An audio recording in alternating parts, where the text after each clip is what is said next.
Hi, I'm Christina Grant. I have been diagnosed with metastatic breast cancer, stage 4. And the misdiagnoses that I received in the beginning were, as an African-American woman, that it would be lupus, autoimmune diseases, stress from being a single mom. And then they also said that I had, at some point, some sort of arthritis in my bones, that my bones were just inflamed, and if I just took these 2 pills every Saturday, that it would make my whole life better. Didn't believe it, didn't try it. So that was tough. I had to be very diligent in figuring it out, and I had to, well, I chose to, I didn't have to, but I chose to go to urgent care once I realized, like, I'm losing weight, the pain is more intense. I knew I wasn't pregnant. I know how I handle stress. I know how that shows up.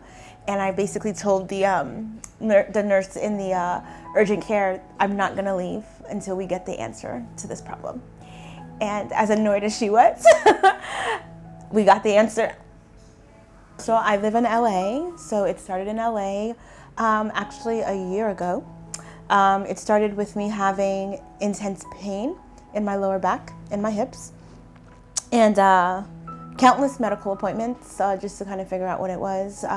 Several misdiagnoses to then be diagnosed, I don't know that I actually didn't get the diagnosis from a doctor first. I did a CT scan that said that I had breast cancer that had metastasized to my bones.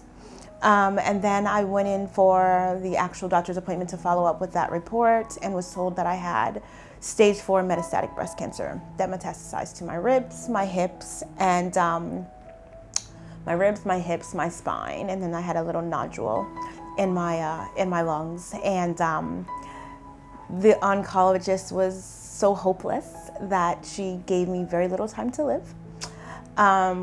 Offered me no real treatment, just things to keep me kind of comfortable. No chemo was offered, no radiation therapy was offered. It was just a hormone chemotherapy that's very different than, like, for breast cancer, right? Like, it's a very different way to treat it. And so she had given me a timeline that those meds will run its course and not be able to work anymore. And I smelled and nodded and was like, that's not gonna work for me. And if you know me, you know that that just won't work. So so I started the meds that they offered right away, and in the journey I started reaching out to people and looking at other options, and the rest is history. I'm here. So I stayed in urgent care for 8.5 hours, and so we did the CT scan. So what was happening was they were running blood work. They weren't running a full gamut, right? Because I didn't hit the markers for what they traditionally believe that cancer shows up, right? So I'm 41 now, but it started when I was 40. And the idea was, you're too young to have cancer. Like, that's not an option for someone in your age bracket, your demographic, your all the things. And at one of the appointments, I distinctly remember saying to the doctor, could this be cancer? Like, it just seems weird. Like, I'm losing a lot of weight, I'm in a lot of pain, it's very aggressive, you know, and it was very dismissed, like, you don't know anything, like, the tone was basically like, you've been Googling, you know. and I hadn't been, but I'm just a person that knows my body well enough to know that I've given birth to a human being. I know what that feels like, and I know that you shouldn't feel that if you're not giving birth to another human being. And for that, I went to the doctor, and they kept bouncing me around. And from September to January, I was in different appointments, getting different blood work drawn and put on different medications. I had leg tremors. I couldn't walk up a flight of stairs. I couldn't really function as a human, like a human. My quality of life basically disappeared. I think the reality is that when you read a doctor's report from any test that you take, you think you can figure it out, right? Like, you think, oh, that's not that bad, let's hatch a plan, right? And so when I saw in January that the CT scan said that, you know, I had cancer and things like that, I thought, oh, easy. Like, they're gonna take out the lump, I'll get chemo, I'll get radiation. What, 6 months to a year, I'll be fine, right? facts are that is exactly what did not happen when I went to meet with the oncologist. And the way that the conversation unraveled is that it was very clinical for her. And I had a list of questions from my sister and my mom to ask in the appointment. And she said, just very simply, you have stage 4 metastatic breast cancer. Here's my treatment plan for you. And then I didn't hear anything else. It just kind of sounded like Charlie Brown's mom, rah, rah, rah, rah, rah, rah, because I didn't hear her say, we're going to schedule you for an immediate surgery. We're going to give you chemotherapy. We believe you can beat this. None of those marker words that you look for were being said. And so literally in the moment, it literally felt like my chest caved in, and I picked up my cell phone and texted my sister, book me a flight, I'm leaving. Like, I said nothing else.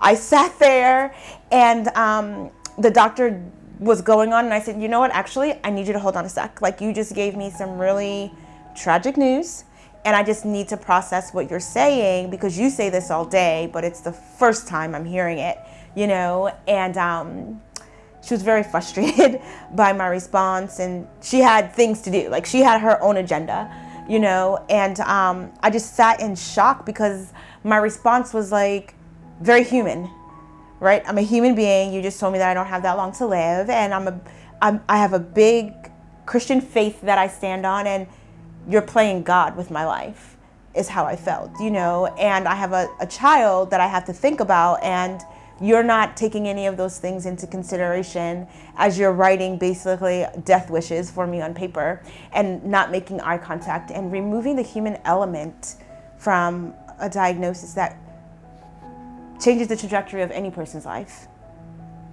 It's easy to desensitize yourself because you come face to face with the reality that we don't live forever, right? And so if you're the person that has to report that day in and day out, there has to be a way you can protect yourself, right? I get that.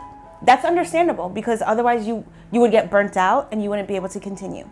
Now, if someone meets you with an emotional incapacity to handle that, it is a clinician's job to have a team ready to support that person, right? That's just your job. And if you can't do that, then you're not doing your job successfully. It's that simple, right? So when I used to work in doctor's offices, and by no means it wasn't oncology, right? But it was always the front girls were taught how to be empathetic. And it's not that you can teach empathy. It's that, hey, if this was your mom or your sister getting this news, how would you want that to be handled? How would you want someone to tell you, okay, so this is what the doctor is going to tell the patient, be ready. Do you know what I mean?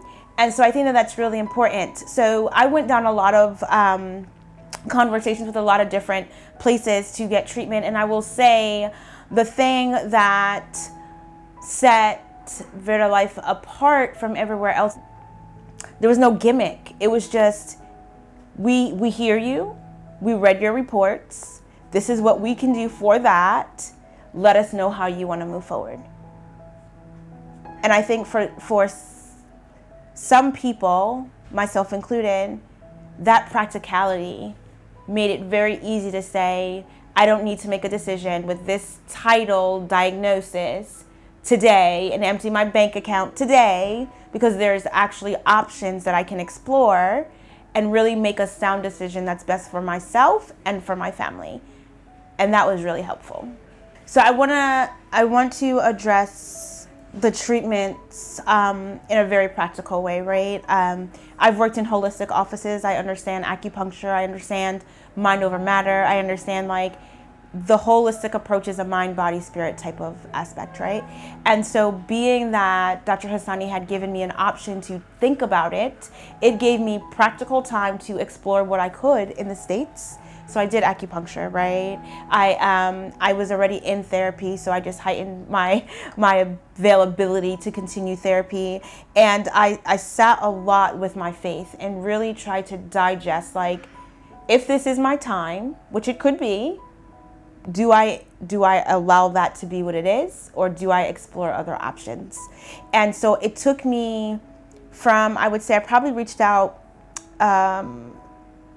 March or April, right? And so I didn't get here until September. because I wanted to put things in order, and I wanted to get my mind in a space that I could receive what I believe I needed to become a whole person for my son and for myself, right, and the community that I serve as whole. So in the beginning, the plan was I talked with my therapist. We set up how we would tackle me being here, which is a 14-hour time difference. I came here, my dad and his wife were here, and it seemed like the best setup. And so the first week of treatment, I'm not gonna lie, it was it was very intense. You know, I was nauseous every day. I was emotional. I was far away from everything that I knew to be familiar. And it took me by surprise, to be quite honest. I wasn't expecting the intensity. I wasn't expecting to have a needle in my arm every day until I got, you know, the cath put in and things like that. The fundamental things that, yes, we've emailed back and forth, and there were explanations of things, but fundamentally to see it happen, right? It's like a mom with a newborn baby. You know you're gonna have a baby. We all know that they don't go to sleep, but you're still like, why isn't my baby going to sleep? Right? Like, why is that not happening? And so I think like it felt like my body knew we were coming here. We knew we were gonna get these treatments. Why are you not responding? Right? Why are you not taking advantage of this thing that we have this set amount of time for? It's a very big financial obligation, and we need this to work. And I think gradually I had to tell myself, no matter the fear, the anxiety, whatever other emotions that were circling around it, we had to put ourselves in a position of receiving, right? Which I think as a woman is very challenging because we are naturally givers. And I think that was a huge part of my treatment, that I had to understand, like, I have to receive this medicine as medicine to make me a stronger giver in the future.